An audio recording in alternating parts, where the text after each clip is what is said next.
2 November 2022 menjadi batas waktu terakhir untuk migrasi siaran TV analog ke digital atau analog switch off. 2 minggu menuju ASO nasional, bagaimana kesiapannya dan apa saja keuntungan siaran TV digital? Sudah bergabung melalui sambungan Zoom, staf khusus Menteri Kominfo Rosarita Niken Widyastuti. Selamat sore, Bu Niken. Selamat sore, Mas Reza. Ya, lalu ada juga Direktur Operasional Transmedia Latif Harnoko. Pak Noko, selamat sore. Selamat sore, Reza. Baik, terima kasih sudah bergabung bersama kami. Pak Noko, kalau kita bicara mengenai kesiapan begitu ya, bagaimana kesiapan dari Transmedia untuk menghadapi analog switch off yang waktunya kurang lebih 2 minggu lagi, Pak? Oh, siap, Reza. Kalau ini saya rasa sebuah keniscayaan. Kalau saya hitung itu dari tahun 2009, ada orang yang konsisten. Adalah grup yang konsisten dengan beberapa grup lain konsisten untuk kita merubah ke arah digital gitu. Jadi ini perjalanan yang panjang. Ya ini bagi saya keniscayaan dan menurut suatu kabar yang gembira bahwa kita beralih kepada era baru digital yang mau tidak mau kita harus lakukan. Intinya kami siap, kami pegang amanah dari pemerintah. Sesuai dengan pemerintah jalan go gitu ya, saya harus jalankan. Intinya semuanya kami siap. Gitu. Baik, sudah siap begitu ya Pak. Tapi selama menuju analog switch off nanti, adakah hambatan dalam proses migrasi ini Pak? Kalau hambatan migrasi karena ini kan serentak, misalnya kita lakukan serentak kalau di seluruh Indonesia, pastikan tata letak geografis Indonesia kan nggak merata ya. Masih jauh kalau misalnya sinyal kena benturan gunung atau apa bukit itu kan menjadi beberapa kendala. Tapi saya rasa setiap kendala ini kendala-kendala yang harus kita hadapi dan harus kita perbaiki. Kalau kita tidak mencoba ya kita mau bagaimana gitu. Tapi ini kendala pasti ada aja. Ya karena pemerataan distribusi set top box kan belum merata juga, gitu. Tapi saya rasa kalau wilayah ibu kota, anggap aja misalnya keseluruhan Jakarta, Bandung, Surabaya, Makassar, terus ya Medan, Palembang dan lain-lain di ibu kota besar, saya rasa persiapannya karena beberapa pemakai TV-nya udah TV smart TV, saya rasa penerimaan digital TV sudah bisa diterima. Hanya untuk beberapa yang kalangan tertentu. Tapi ini kan akan menjadikan tanggung jawab bagi pemerintah dan juga asosiasi atau industri yang akan membantu secara bersama sesuai dengan keputusan dan kesepakatan yang telah ditentukan oleh pemerintah. Jadi kalau hambatan sih pasti ada aja, gitu. Tapi bagaimana kita akan menghadapi hambatan untuk menjadi perbaikan. Tapi kalau kita tidak coba nggak bisa juga, Mas Reza. Oke. Sampai kapan kita mau jalan hal gitu. Sambil berjalan begitu ya Pak? Sambil berjalan. Betul. Untuk daerah terluar seperti apa kesiapannya di sana, Pak? Kalau terluar kita kan sudah sampai NTT, Papua, semua juga kita kan kalau secara teknis, kami secara teknis industri ya, kami sudah siap. Ya kami punya layanan hampir 61 site di seluruh Indonesia dan secara teknis quote unquote kami siap. Gitu kami siap. Jadi tidak ada kata yang tidak siap, kami siap. Gitu. Ketika pemerintah bilang dalam berjalannya waktu di switch off untuk ASO, ya kami siap. Gitu. Jadi kami semua sebenarnya sudah ready, Mas Reza ya, kita semua ready. Hanya kalau yang kita kan posisinya bukan, ini kan dari internal ya, dari internal industri. Saya rasa dari internal industri semua secara teknis harusnya lebih siap. Karena ini kan sudah 2 tahun sudah disampaikan, kesiapannya harus dalam waktu 2 tahun kita ready untuk menyikapi ASO ini supaya kita kerja. Baik, dari industri sudah siap, kita akan tanya ke Ibu Niken, bagaimana dari Kominfo, Bu? Apakah sudah siap menghadapi analog switch off yang waktunya kurang lebih 2 minggu lagi, Bu? Iya, Kementerian Kominfo tentunya sudah sangat siap dalam rangka analog switch off. Karena Kominfo tetap mengacu pada amanat Undang-Undang Cipta Kerja, Undang-Undang Nomor 11 Tahun 2020 bahwa ASO secara nasional itu harus dilaksanakan paling lambat tanggal 2 November 2022 ini. Dan tentunya bersama lembaga penyiaran, Kementerian Kominfo sudah menyiapkan infrastruktur dan infrastruktur ini dari 112 wilayah layanan siaran sudah selesai di 95 wilayah layanan siaran, hanya tinggal 17 ini disiapkan oleh lembaga penyiaran publik atau TVRI. Sedangkan untuk kesiapan program siaran TV analog beralih ke siaran TV digital ini sudah lebih dari 80% dari jumlah televisi yang ada di Indonesia, yaitu 693 TV analog itu sudah bersiaran secara digital dan sisanya ini on progress beralih ke digital. Jadi baik itu secara infrastruktur, jangkauan siaran, televisi digital, kemudian juga sekarang ini untuk distribusi set-top box, seperti tadi disampaikan Pak Noko, di wilayah Jabodetabek ini sudah mencapai 97%. Ada 3% yang mungkin data-datanya ini perlu kembali diverifikasi. Sedangkan untuk wilayah lainnya ini semuanya on progress.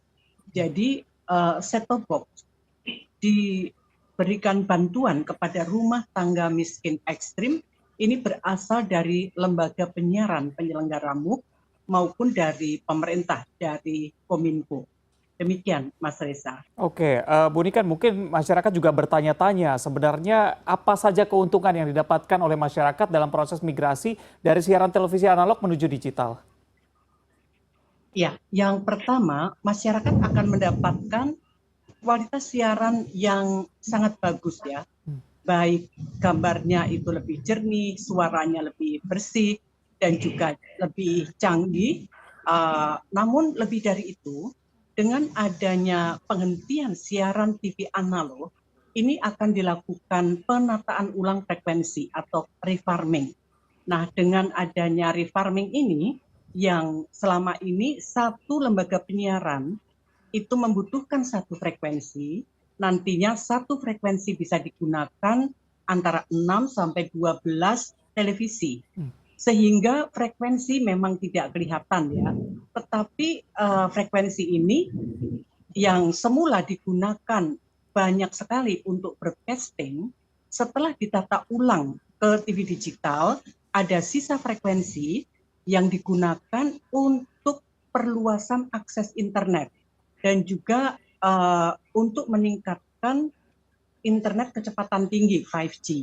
Nah, tanpa adanya refarming atau penataan ulang frekuensi dari siaran TV analog ke TV digital ini, maka akses internet tidak bisa merata di seluruh Indonesia. Nah, dengan nantinya setelah ditata ulang frekuensi, kemudian infrastruktur juga sudah disiapkan, maka dengan adanya akses internet yang berkeadilan di seluruh Indonesia, memberikan peluang bagi masyarakat khususnya UMKM untuk bisa mengembangkan ekonomi digital melalui berbagai platform marketplace maupun media sosial yang lainnya. Nah, di samping itu juga dengan beralih ke siaran TV analog ini juga sangat penting untuk penataan frekuensi di wilayah perbatasan. Karena selama ini wilayah perbatasan itu kan sering terjadi interferensi frekuensi, sehingga terjadi peluberan siaran baik dari negara tetangga ke wilayah perbatasan kita ataupun sebaliknya. Nah, dengan adanya TV digital ini siaran-siaran tentunya bisa diatur dan tidak terjadi lagi interferensi frekuensi. Di samping itu juga informasi tentang kebencanaan. Ya, kita tidak mengharapkan adanya bencana, tetapi dengan TV digital nantinya ada notifikasi secara otomatis apabila kita tidak meminta, tetapi apabila terjadi misalnya bencana atau gempa itu secara otomatis akan ada notifikasi sehingga masyarakat bisa lebih waspada. Itu, Mas Reza. Baik, berarti banyak sekali yang bisa didapatkan oleh masyarakat setelah nanti analog switch off begitu ya. Tapi kalau dari kacamata industri sendiri, saya ke Pak Noko. Pak Noko, sebenarnya apa saja keuntungan yang didapatkan oleh industri setelah analog switch off nantinya?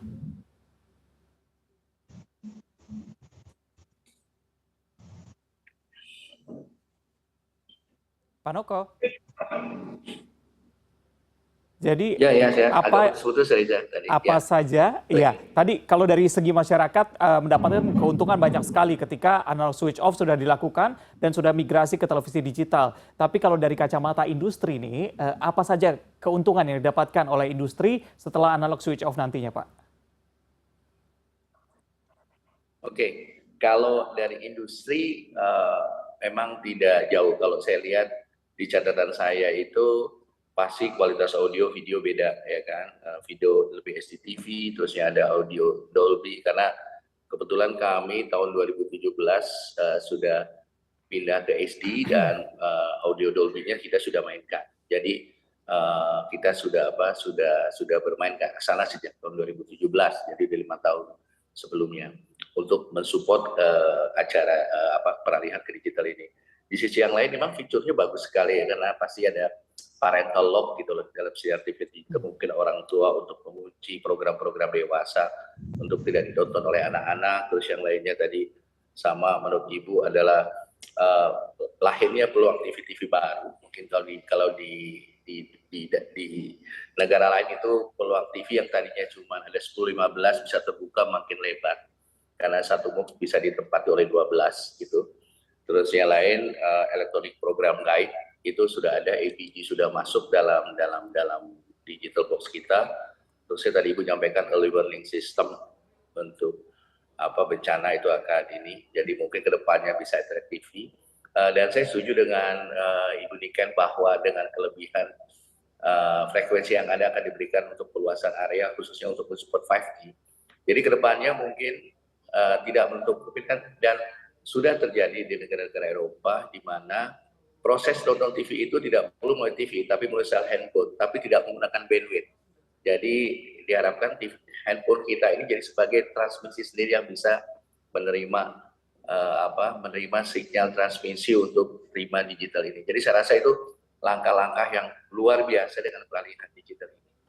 Jadi kalau dari industri saya rasa kami mendukung, pasti semua stasiun TV sudah melakukan campaign, Buniken, Reza, sudah secara aktif memberikan campaign buat tanggal 2 November ini off. Itu diharapkan rekan-rekan yang lain yang saat ini masih analog bisa beralih ke digital. Dan tapi jangan khawatir, still bumpernya masih ada keterangan bahwa TV Anda harus migrasi ke digital, Reza. Jadi itu ada pass off juga harus ada keterangan di analognya, dia still bumper mengakibatkan otomatis tidak ada acara apapun, hanya sebuah banner saja disampaikan bahwa TV ini sudah beralih ke digital, maka disediakan sektor dan lain. Jadi masyarakat juga akan diberikan pemberitahuan dalam hal ini. Jadi tidak serta-merta langsung putus, langsung blackout gitu. Pasti ada still bumper dulu, jadi diberi waktu untuk kondisi ini. Dalam proses itu berarti kita nanti belajar setiap daerah pasti coverage-nya kan pasti berbeda-beda ya Reza. Pasti disitulah kita pembelajaran dan Kominfo sudah menyediakan kalau nggak salah direct call sendiri untuk mengetahui proses sampai sejauh mana. Jadi masyarakat bisa tanya langsung ke Kominfo dengan nomor telepon yang sudah ditentukan. Baik, tadi dikatakan bahwa memang sosialisasi terus dilakukan bahkan oleh penyelenggara maupun dari pemerintah, tapi ada hasil riset yang mengatakan bahwa baru 39% masyarakat yang siap untuk analog switch off. Bagaimana komentarnya? Nanti kita akan lanjutkan diskusi kita setelah jeda. Tetap bersama kami di CNN Indonesia Newsroom.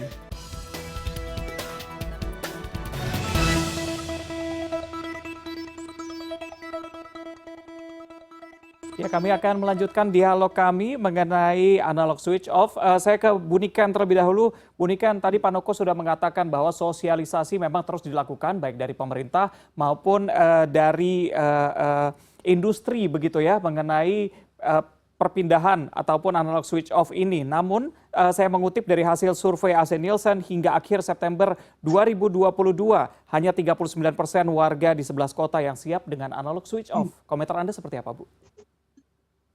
Ya, berdasarkan survei dari MUC, ini bahwa 93,21% masyarakat berpendapat positif tentang siaran TV digital dibandingkan TV analog. Kemudian 79,09% sudah memutuskan akan beralih ke siaran TV digital. dan 88,64% bersedia membeli STB secara mandiri. Sedangkan survei Kompas ini dilaksanakan pada bulan Juli, sudah cukup lama ya, ini survei dari Kompas. 87% itu mengetahui, masyarakat mengetahui akan beralih ke siaran TV digital, dan masyarakat akan beralih mayoritas memang setelah ditutupnya siaran TV analog. Sedangkan survei dari KPID Jakarta itu 58% masyarakat siap beralih ke TV digital, karena 48% masyarakat di Jakarta ini mereka TV-nya itu sudah digital. Jadi dan 13% sudah membeli set-top box.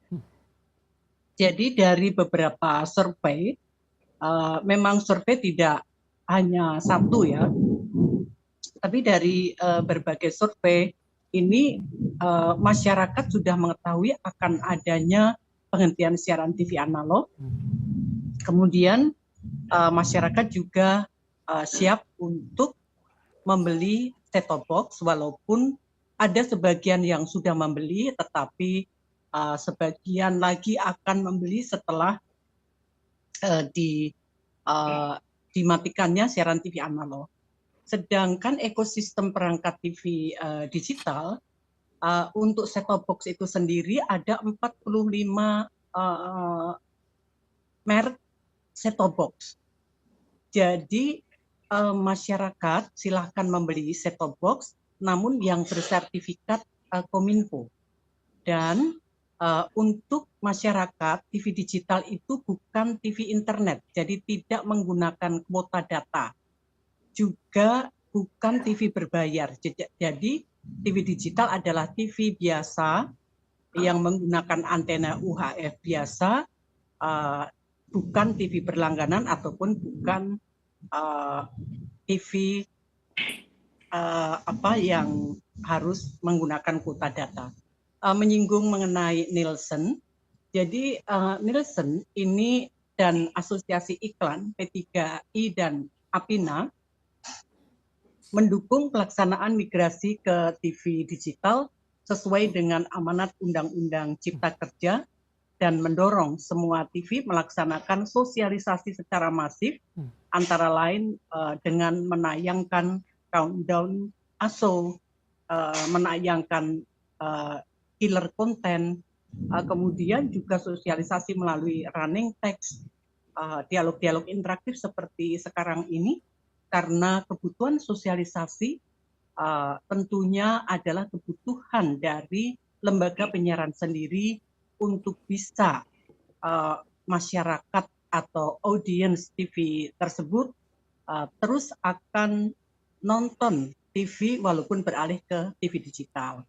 Kami tentu menyampaikan apresiasi yang tinggi ya terhadap Transmedia Pak Noko yang sangat proaktif di dalam sosialisasi dan menyiapkan segala hal-hal yang perlu seperti infrastruktur, program siaran, set-top box, dan lain sebagainya. Kami tentu sangat optimis penghentian siaran TV analog dan era baru siaran digital tanggal 2 November yang akan datang mudah-mudahan berjalan dengan lancar. Baik, berarti sesuai dengan statement dari Bu Niken, dari pemerintah sudah siap, dari asosiasi sudah siap, dari masyarakat juga sudah siap begitu ya. Tapi saya ke Pak Noko terlebih dahulu. Pak Noko, apa saja yang sudah dilakukan oleh Transmedia untuk mendukung analog switch off ini, Pak? Oke, makasih Reza. Kalau tadi Bu Niken menyampaikan sudah siap tadi tentang hasil Nielsen dan lain-lain, bahwa 39 yang ready, yang lainnya siap bermigrasi, berarti hampir di atas 80% lebih itu bisa menyatakan bahwa mereka sudah siap. Ya, kalau kita bilang seperti itu. Kalau di kami tugasnya adalah bagaimana kita selalu mensosialisasikan proses proaktif ini, istilahnya membantu pemerintah agar akselerasi percepatan ini bisa berjalan dengan baik. Dan saya rasa hampir seluruhnya industri ya TV yang ada itu kalau saya lihat mereka sudah juga proaktif gitu, karena saya yakin setiap channel TV ini mempunyai yang tadi Bu Niken bilang killer content sendiri gitu kan, yang menjadi masif, yang menjadi tontonan masyarakat gitu. Untuk di Transmedia kebetulan kami kan ada 4 ya Mas Reza, ada Trans TV, Trans 7 yang satu grup. Alhamdulillah CNN sudah mendapat IPP tetap dari pemerintah dan CNBC juga mendapat IPP tetap pemerintah. Itu menandakan bahwa masyarakat sekarang bisa melihat CNS secara digital. Jadi ini kita udah berjalan lebih lama sebenarnya Pak Mas Reza, kurang lebih setahunan lebih kita nih CNN sudah bisa ditonton di Smart TV, tidak perlu di Pay TV sebenarnya. Jadi bisa bayangkan Anda nanti betapa beragamnya masyarakat bisa melihat channel yang begitu banyak dengan tontonan gratis, tidak perlu berbayar gitu. Jadi kalau dari kami tugasnya adalah memberikan sosialisasi ke masyarakat, baik dalam bentuk program baik talk show, artikel gitu, dengan template yang lainnya yang kita selalu diberikan dalam setiap hari dari semua kanal-kanal yang kami miliki, baik Trans TV, Trans 7, CNN, dan CNBC. Mudah-mudahan ini sebagai kontribusi bagi Transmedia kepada pemerintah bahwa Transmedia siap, yang lainnya pun siap, channel-channel yang siap, sehingga ASO ini bisa berjalan lancar tanpa hambatan. Walaupun ada hambatan, kita pelajari dan kita selesaikan untuk sebaik-baiknya. Saya rasa itu, Reza. Oke, baik. Kalau seluruh pihak sudah siap, kita tinggal tunggu bagaimana nanti jalannya tanggal 2 November 2022. Terima kasih sudah bergabung bersama kami, staf khusus Menteri Kominfo Rosarita Niken Widyastuti dan juga Direktur Operasional Transmedia Latif Harnoko. Terima kasih, selamat sore. Terima kasih. Selamat sore.